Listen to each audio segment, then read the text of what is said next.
सतगुरु महाराज के चरणों में बैठकर और उस दिवंगत आत्मा की शांति के लिए सभी प्रार्थना कर रहे हैं। और जब इतने व्यक्तियों की आवाज सतगुरु महाराज तक पहुंचती है तो उनकी मांग पूरी होती है, अवश्य पूरी हो जाती है। देखिए, बहुत ही अच्छी अच्छी वाणियां और बहुत अच्छे अच्छे वक्ता आपके सामने आए। बहुत ही अच्छी अच्छी वाणियां यहाँ पर सुनाई गई। लेकिन प्रेमियों, माताओं, बहनों, ये मैं आपको बता दूं कि सत्संग, आज हम जिस सत्संग के अंदर बैठे हुए हैं, ये कोई अफवाह नहीं है। ये 650 साल पहले, लगभग 630 साल पहले संत शिरोमणि सतगुरु रविदास जी महाराज, कबीर साहब जी महाराज, नानक साहब, गोरख साहब, उन्होंने इस सत्संग को हमारे समाज के अंदर, इस समाज को इकट्ठा करने के लिए चलाया।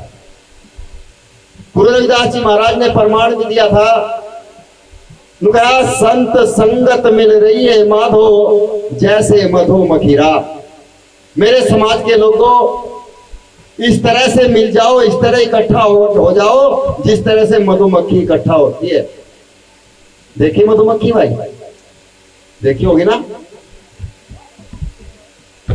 मधुमक्खी के माल को चुराने के लिए, यानी उसके शहद को निकालने के लिए इस मनुष्य को बहुत इंतजाम करने पड़ते हैं। अगर मुंह ना बंद है, हाथ ना बंद है, तो थोड़ी देर में कैसा बनाता है। एक मैं प्रमाण दूं आपको, एक छोटा सा, जो गुरु रविदास जी महाराज ने कहा था, संत संगत मिल रही है माधो जैसे मधुमक्खीरा। मेरे समाज के लोग को इसी तरह मिलकर के रहो, अपनी ताकत बढ़ाओ। और ताकत कैसे बढ़ेगी? एक ही माल का छत्ता हो, उस और वहीं पे आप खड़े हो, और वहां पे एक कुत्ता हो, उस कुत्ते को पत्थर मारो, क्या होगा भाई? वो कुत्ता वहां से भाग जाएगा। यही होगा ना। ये तो प्रत्यक्ष है, करके देख लेना। अगर कुत्ते को पत्थर मारोगे तो कुत्ता वहां से भाग जाएगा, लेकिन जो मैं दूसरा बता रहा इसे मत करना। वही पत्थर है, वही आप हो, और वही समय है। इधर माड़ का छत्ता बैठाओ, सो मार दो उस पत्थर को, क्या होगा? थोड़ी देर में हनुमान जी तैयार होगा ना। इसका एक प्रमाण मिलता है। ऐसा क्यों है? क्योंकि कुत्ता अकेला था, इसलिए वो वहां से भाग गया। लेकिन मधुमक्खियां तादाद में बहुत ज्यादा थी, उन्होंने हमला किया। सत्संग का यही मकसद था, मेरे समाज के लोगों, आप इकट्ठा हो जाओ, एक हो जाओ, तो आपकी ताकत बढ़ेगी, आपकी पावर होगी। और कहते हैं ना, पावर दा पावर, पावर दा सलूट। पावर को ही सलूट होता है, पावर को सलाम होता है। जिस तरह से हम सत्संग के अंदर बैठे हुए हैं, सत्संग सुन रहे, ये सत्संग सुनते सुनते समाज के लोगों को तकरीबन कोई 650 साल हो लिए, लेकिन आज तक मुझे नहीं लगा इसके अंदर कोई सुधार आया होगा। गाने वाले गाते रहे। अभी भाई ने एक बाणी गाई थी, भोली बुढ़ियारी भजन बिन कैसे तिर जागी। भजन के बिना नहीं तिर सकती। लेकिन इन्होंने एक प्रमाण भी दिया था, आप कोई लिप है, आप कोई पुत है, आप कोई काट है होई, हर रजनी पे ते लोंडे मांगे फिरे राम की कोई, फिरे राम की कोई। अगर एक पोता गुड़ की डड़ी मांग ले, उसे नहीं देने की ना भाई, पहले सैयद पे चढ़ाना है। ये सब पाखंड है, सत्संग ये नहीं बताता। अभी साथी ने वाणी सुनाई थी, बहुत अच्छी वाणी थी। सबका जनैया पारखी पारक स्वरूप तू है, आंख खोल के देख ले भूपों का भूप तू है। वही तो गुरु रविदास जी महाराज भी कह करके गए थे, गया तू ही ज्ञानी, तू ही ध्यानी, तू ही तपसी का भंडार, तू ही राजा रंग कहावे, तू ही मांगे हाथ पसार, तू तो समझ देख ले सतगुरु शब्द आधार। जिसने सतगुरु के शब्द को पहचान लिया, जिसने सतगुरु के शब्द को जान लिया, उसे फिर यहाँ किसी की कोई आवश्यकता नहीं है, फिर वो स्वयं है। लेकिन स्वयं होना बहुत कठिन है। समझ में आ रहा माता बहनों को? हमारी भाषा थोड़ी जो है मतलब यूपी की है, वो हरियाणा वाली भाषा में और यूपी वाली भाषा में कुछ फर्क तो है। क्यों फर्क कैसा है बता दूं आपको मैं। एक करनाल है ना, एक करनाल की लड़की बहन की शादी वो यूपी में होगी। अब जब यूपी में शादी होगी, यूपी में होकर गई, सत्संगी घर की लड़की थी। सत्संगी घर की लड़की क्या कोई भी हो, 2-4 दिन तो सासू की सेवा करी दे, पापों से बीची दे। अब लड़की सुबह उठी, उठकर सासू के पांव पकड़े, माथा टेक्या। सासू ने भी घना ही लंबा आशीर्वाद दिया। पांव भीजती भीजती बोली, सासू जी ये खा, माँ जी ये खा बेटी, तू बता पहले कुंचा दो या उधम मचाऊं। सासू बोली बहु पागल है, क्योंकि हमारे इंगे जो मतलब कुंचा देना क्या है ना, वो कुछ और क्या है, जैसे आग लगानी। अब इंगे जो कुंचा देना क्या है, वो क्या सकेरने को घर में जो बुहारी करे ना, ऐसा ही कहना। बोली माँ जी पहले कुंचा दो या उधम मचाऊं। सासू बोलती पागल है बहुत है भाई, तो कुंचा दे रही। ने फिर पूछा, बोली माँ जी पता नहीं पहले उधम मचाऊं या कुंचा दूं। उधम मचाना कहते हैं भाई दूध पिलोने को, है नी। सासू बोली की लस्सी के, बोली बेटी तू कुंचा दे दो, उधम तो पड़ोसी अपना आप मचा देंगे यहाँ से। उधम मारेंगे, उधम मचाना का खड़दू काटने को।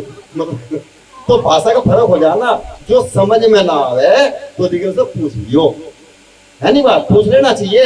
अगर कोई बात हमारी भाषा में बता, यूपी की भाषा है या हरियाणा है। तो माता बहनों मेरा कहने का तात्पर्य एक ही है कि मीरा जब सत्संग के अंदर बैठती थी, मीरा का नाम हम क्यों गा रहे, और ये मैं दुर्भाग्य मानता हूं, एक कलंक मानता हूं इस समाज के ऊपर। और ये किसी और की वजह से नहीं, ये हमारे समाज की वजह से आया। वो क्या है, आप गुरु रविदास जी महाराज का इतिहास पढ़ लो, जितने पढ़े लिखे माताएं बहनें बेटियां हैं सब पढ़ो गुरु रविदास जी का इतिहास। अगर इतिहास पढ़ोगे, जहां तक भी पढ़ोगे, सबसे पहला नाम आता है मीरा का, आता है ना भाई वाणी में भी। जब मीरा का नाम आता है तो हमें यह भी पता चलता है कि मीरा कौन थी। मीरा राजाओं की लड़की थी, राजाओं की रानी थी, ठाकुर जाति राजपूत जाति से थी। इसी तरह से मेरा कहने का तात्पर्य है, मीरा, कुमाली, झाली, योगवती, सहजो, पीपा, राजा, बादशाह, सिकंदर, नामदेव, छिंपी, धन्ना, जाट, जहां तक भी इतिहास पढ़ते जाओगे सारे के सारे अदर कास्ट हैं, कोई चमार या चमारी उसमें। दुर्भाग्य तो है ना। मैं ये नहीं कहता कि गुरु रविदास जी का हमने सत्संग नहीं सुना होगा, कबीर साहब का सत्संग नहीं सुना होगा। मैं दावे से कहता हूं कि सबसे ज्यादा दान आपने किया होगा, सबसे ज्यादा सत्संग आपने सुने होंगे, और सबसे ज्यादा सत्संग गाया आपने होगा। फिर ऐसा क्यों हुआ कि वे अमर हो गए, हर हमारे समाज का कोई एक व्यक्ति भी अमर नहीं हुआ उनके चरणों में। जो सारी दुनिया को तारण हारते, सारी दुनिया के तारण हारते, सारी दुनिया को तार के चले गए, सतना जैसे पापियों को तार के चले गए, क्या मेरे समाज में कोई ऐसा था ही नहीं? होगा, होगा, लेकिन हम सत्संग तो लेते हैं, लेकिन ये सत्संग साल 2 साल 4 साल 10 साल 15 साल तो कोई बिरला ही चला है सत्संग पे। बस यहां गड़बड़ हो जाता है। जिन्होंने सत्संग सुना, मीरा कहती है कितने नीचे गिरी मीरा। कहा सतगुरु हमारे हैं समंदर, अपने क्या बताया उसने, आधीनगी। सतगुरु हमारे हैं समंदर, हम गड़ियों के कीच, एक बूंद सागर में मिलियो निर्मल होए शरीर। अर्थात एक बूंद का मतलब था, यदि मेरी एक सांस भी सतगुरु महाराज के सुमरन में लगी तो मेरा ये शरीर साफ हो जाएगा, ये निर्मल हो जाएगा, पवित्र हो जाएगा, क्योंकि सतगुरु का शब्द वो चीज है।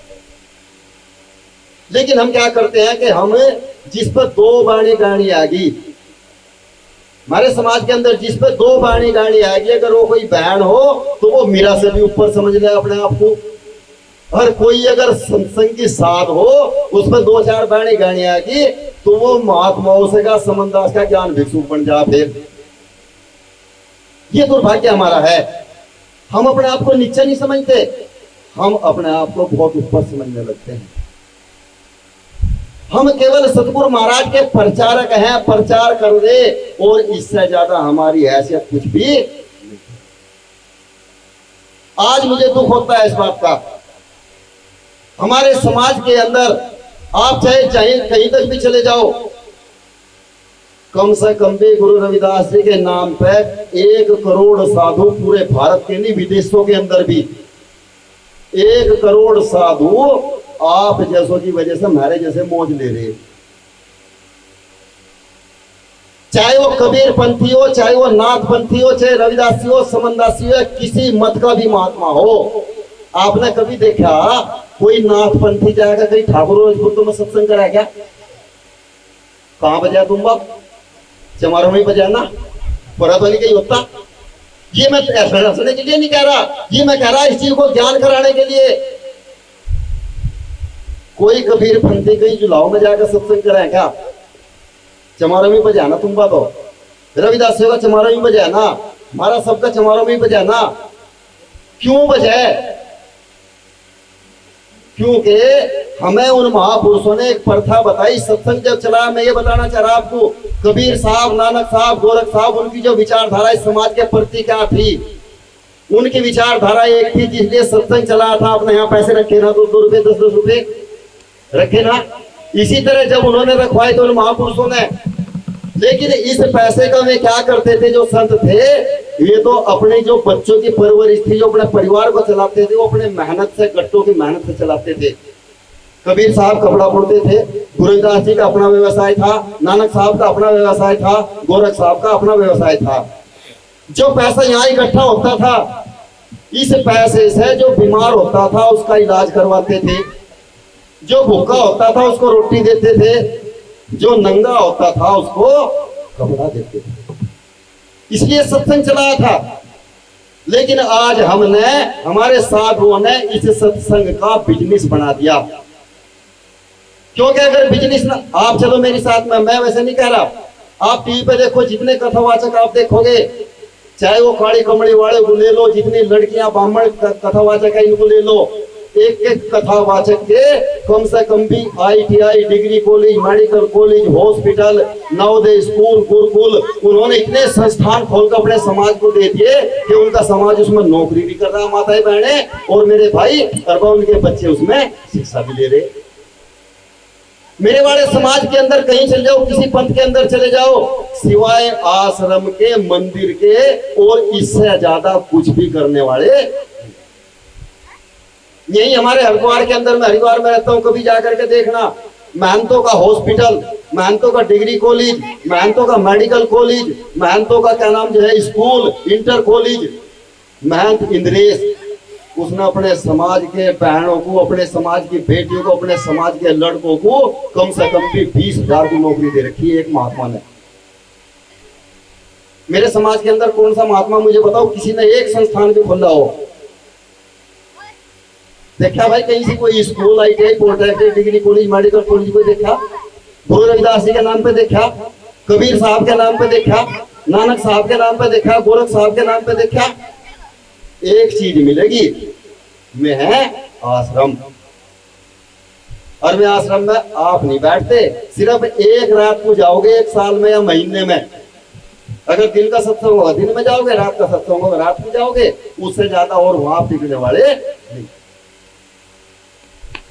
हमने एक विचारधारा इस समाज के अंदर बनाई, और हम केवल कहते नहीं, हम काम करते हैं और काम करना जानते हैं। मैं भी सतीश जी कह रहे थे, डॉक्टर हैं हमारे, सत्येंद्र जी बैठे, अरविंद जी बैठे, बैंक में कैशियर हैं, सारे के सारे ऐसे गवर्नमेंट सर्वेंट है मेरे पास में। ये बुद्धि तो होगी ना, पढ़े लिखे आए होंगे यहाँ से। इन सभी महापुरुषों ने एक विचारधारा, जो रिटायर है उन्होंने भी विचारधारा बनाई, समाज के अंदर काम करना होगा, और नहीं तो आने वाला समय बहुत बुरा इस समाज के लिए, आपके बच्चों का भविष्य बिगड़ने वाला है। मैं बताया भी करूं, this is my life, this is my future. आपकी लाइफ शायद अच्छी कट रही होगी, लेकिन बच्चों का फ्यूचर बर्बाद है। क्यों भाई? अब आप देख रहे होंगे, एक विचारधारा है, और ये विचारधारा कहां से चल रही? उन मनुवादियों की वहां से चल रही। पूरा भारत खोल कर लॉकडाउन लगने के बाद में स्कूल भी खुलेगा। क्यों? सोच रहे होंगे ना आप, 10वीं और 12वीं में जो बच्चा पास हो गया, आप उम्मीद कर रहे हैं कि उसकी नौकरी लग जाएगी? ये नालायकों ने बिना पेपर हुए, बिना इम्तिहान हुए उन्हें पास कर दिया, क्योंकि ये विचारधारा है। हम चाहते ही वो है कि ऐसा ही हो। हम सत्संग तो करें, लेकिन सत्संग के अंदर हम चाहते हैं कि इस सत्संग के अंदर सत्संग करने के बाद में जो पैसा आप यहाँ धरो, वो आपकी गरीब बहनों की, गरीब बच्चों के, अनाथ बच्चों के काम आवे। अभी बता रहे थे सतीश जी, हमारा ट्रस्ट है। अभी अगर हरियाणा के अंदर कोई मेरे साथ में सोशल मीडिया पर जुड़ा हो, फेसबुक व्हाट्सएप से जुड़ा हो, ट्विटर पर जुड़ा हो, तो मैंने अभी व्हाट्सएप पे गिरा भी था कि इस महामारी के अंदर जिला हरिद्वार, जिला बिजनौर, जिला मुजफ्फरनगर के जिन बच्चों के सिर पर उनके माँ बाप का साया उठ गया हो, बहुत बच्चे अनाथ हुए, उन बच्चों की परवरिश 18 साल का होने तक, उनका पढ़ाई का खर्चा, खाने का खर्चा, उनके पहनने का खर्चा, सब कुछ खर्चा हमारा ट्रस्ट उठाएगा। अभी हमारे पास में 10-12 बच्चे हैं जो पढ़ रहे, जो आपके यहाँ भी, मैं आपको भी कहा जा रहा, माताओं बहनों, अगर कोई बहन हो, माँ बाप गरीब हो और माँ बाप का शादी करने का जुगाड़ ना हो, मैं बहन अपने आप को गरीब ना समझे, उनके भाई शादी करने लायक अमीर है, मैं उनकी शादी करने के लिए तैयार है, मैं यहाँ आकर भी शादी करते हैं। जहां भी कहीं ऐसी बहन हो, जहां कहीं ऐसे बच्चे हो, उन बच्चों का मेरा नंबर ले लेना, सतीश जी का नंबर, सतीश आनंद जी है, संजय जी हमारे, जिसका नंबर चाहिए उसका नंबर ले लो, एक बार कॉल कर देना कि हमारे यहाँ वो बहन है, उसकी इस तरह से। देखो, ऐबदार तो कोई हो ना भाई, ऐबदार होती नहीं मैं करता। ऐबदार का मतलब है, कोई कहता हूँ मैं दारू पी पी कर सारी संपत्ति ठेके पर बेच के दे गए और मैं गरीब हो गया, मेरे लड़की, मैं नहीं करता भाई। क्योंकि अगर उस आदमी को हम सहारा देंगे तो वो व्यक्ति और ज्यादा करेगा। गलत है क्या? समझ में आ रही क्या? ठीक बात है, हमें ऐसा करना चाहिए। मैं चाहता हूं अगर आप सुधर जाओ, सुधरना आपका है माधव बहनों। जितना युवा सत्संग, आज मैं देखता हूं सत्संग के अंदर क्या लड़के बैठे भाई, यहाँ हाथ उठाओगे जो 25 साल से नीचे नीचे के हो, कितने हैं भाई? है तो नहीं? क्योंकि उन्हें पता है सत्संग के अंदर हमें मिलना ही कुछ नहीं है, जो चीज हम गाते हैं वो उनके सिर के ऊपर तो उतर जा। क्यों? उनके मतलब की बात ही नहीं होती सत्संग में, उनके रोजगार की बात नहीं होती, उनके चिकित्सा की बात नहीं होती, उनकी किसी पढ़ाई की बात नहीं होती। और ये बातें हम करेंगे क्यों? क्योंकि हमें उस चीज से लाभ नहीं है।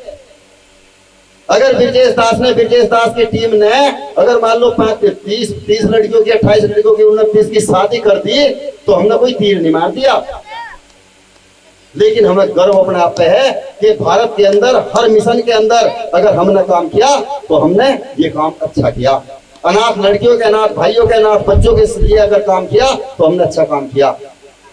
अभी हमने एक यहाँ खोड़ा के अंदर एक स्कूल खोला, कक्षा 1 से 5वीं तक, जिसमें कम से कम 150 बच्चे हैं सतीश जी, 150 बच्चे 3 शिफ्ट में।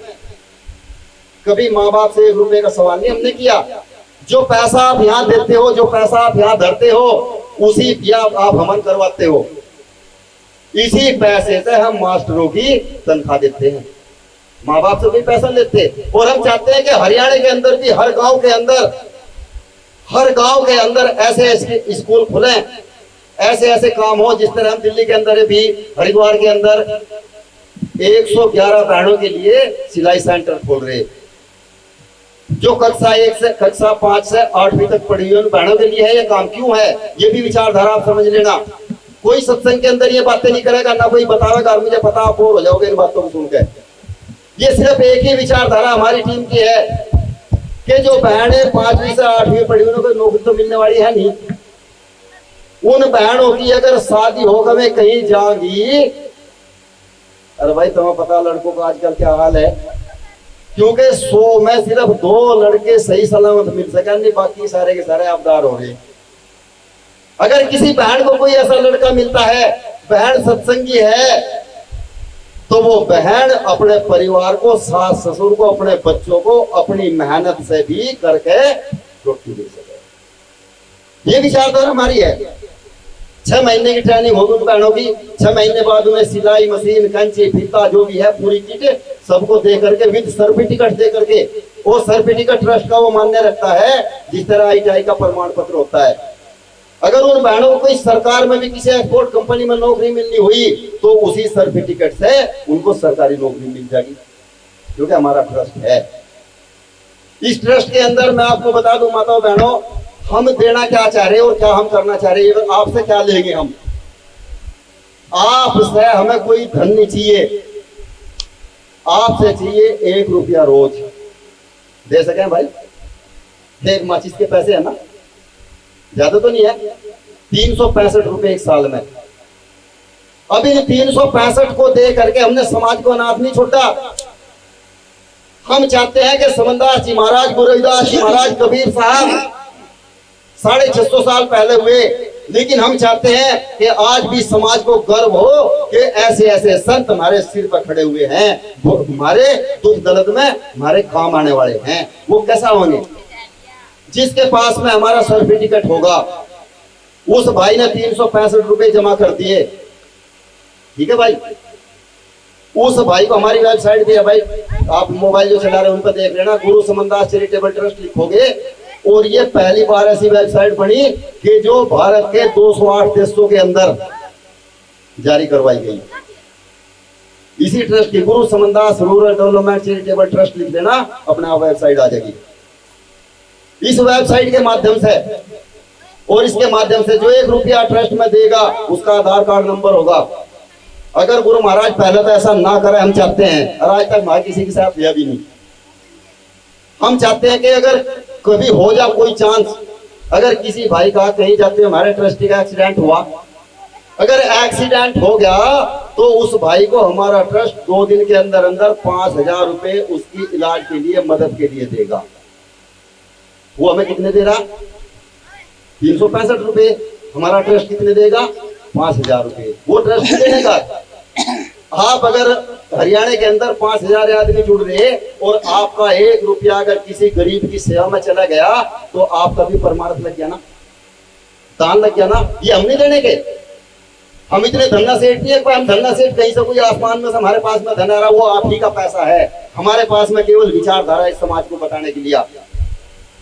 जिस तरह, और जो नहीं कोई होता तो आप फर्ज करो, अगर कुछ नहीं होता तो हम इतने स्कूल, इतने नवोदय स्कूल, इतने ITI, इतने पॉलिटेक्निक समाज के अंदर खोल देंगे कि हमें सरकार की आवश्यकता नहीं होगी।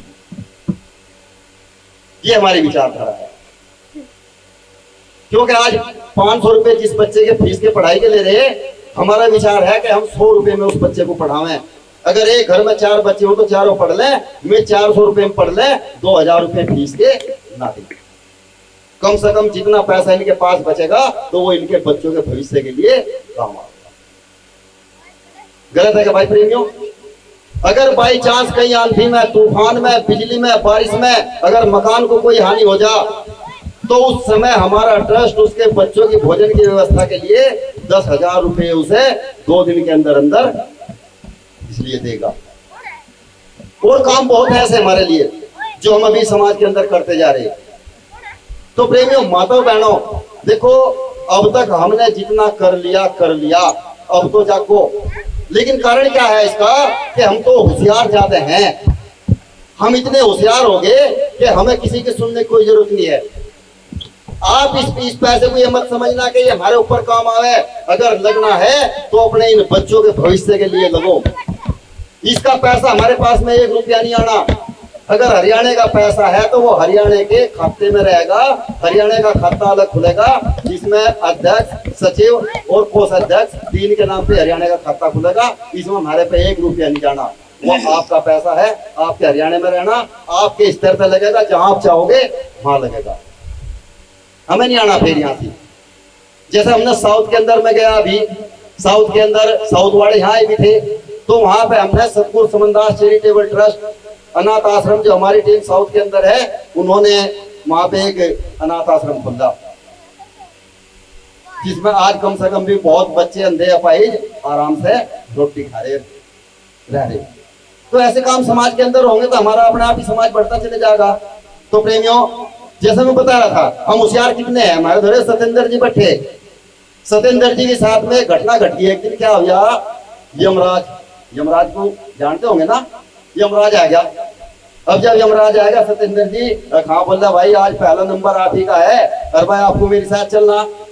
बोले महाराज आपकी बात को कौन काट सके, चलो बैठो चलेंगे थारी साथ में। अब सत्येंद्र जी ने बैठा आराम कर लो, मैं भी थोड़ा काम निपटा लूं, 10 मिनट आराम कर लो। तुम आराम कर लिया, जैसे पंखा चल रहा ऐसा पंखा चला दिया यमराज को लुटा के। अब सुरंग में पंखे तो नहीं है, सुरंग में पंखे नहीं भाई, और पंखे का वहां कुछ भी नहीं है, लोग बिना मतलब की हा करते फिरे। गोरखदास जी ने प्रमाण दिया, कहे ना कुछ खाते ना कुछ पीते ना करते बहुत निराशी, हम उस देश के वासी संतोष सुनावे हंसी। वहां जाकर क्या करेंगे, सुना यार रसगुल्ले खा लो, चाउमीन खा लो, कुछ भी खा लो, यहाँ खा है ना, वहां नहीं मिलती कुछ भी खाने को है, यहाँ तो कुछ भी खा लो।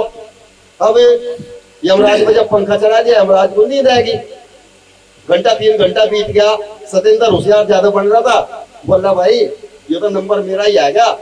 अब उसकी यमराज की डायरी ठाई हुआ, अब डायरी ठाया कर उसने देखा, बोला सबसे पहले मेरा ही नंबर दिख रहा भाई। क्या काम करा, अपने नंबर पर तो पेंसिल फेर दी, यमराज तो सो रहा था, और अपना नंबर सबसे नीचे लिख दिया, सबसे नीचे। बोला बहुत भारी नंबर आओगा तो लंबी किताब है। यमराज जी उठे, उठ कर बोले भाई तू बड़ी सेवा करे, लोगों की तो बहुत सेवा करा, मैंने देख लिया, मेरी भी सेवा तुमने करी, और मैं चाह रहा कि तू अभी यहाँ से और कुछ दिन रहे और लोगों की सेवा करे। अब मैं नंबर ऊपर तो नहीं लगाने का, अब मैं नंबर नीचे तो लगाऊंगा। बड़े लोग से यार कितने बढ़ोगे, अब नीचे तो भाई साहब ने पहले ही लिख दिया, तो अपने आप फंस गया ना। हम जितनी होशियारी करते हैं उस होशियारी में अपने आप फंसते हैं, इसलिए होशियारी नहीं करनी है, हमें उस मालिक पे छोड़ देना है, उस सच्चे बादशाह पे सतगुरु महाराज पे छोड़ देना है, तभी तो हमारा उद्धार क्या है ना। तो प्रेमियों, माताओं बहनों, जो बातें मैंने आपको बताई, हमें सत्संग के अंदर हम कबीर पंथी हो, नाथ पंथी हो, किसी मत में भी ना हो, मुझे दिक्कत इस बात से नहीं है। जिसके पास में ट्रस्ट का सर्टिफिकेट होगा, कोई भी जुड़ सके, किसी मत से हम किसी का गुरु नहीं छुड़वा रहे, हम किसी का धर्म नहीं छुड़वा रहे, हमें किसी का कुछ भी छुड़वाने की आवश्यकता नहीं है। बस समाज के लिए आपसे 1 रुपये का सवाल है, बच्चों के भविष्य के लिए। इसमें आप देख लेना, एक भजन बोल दो भाई।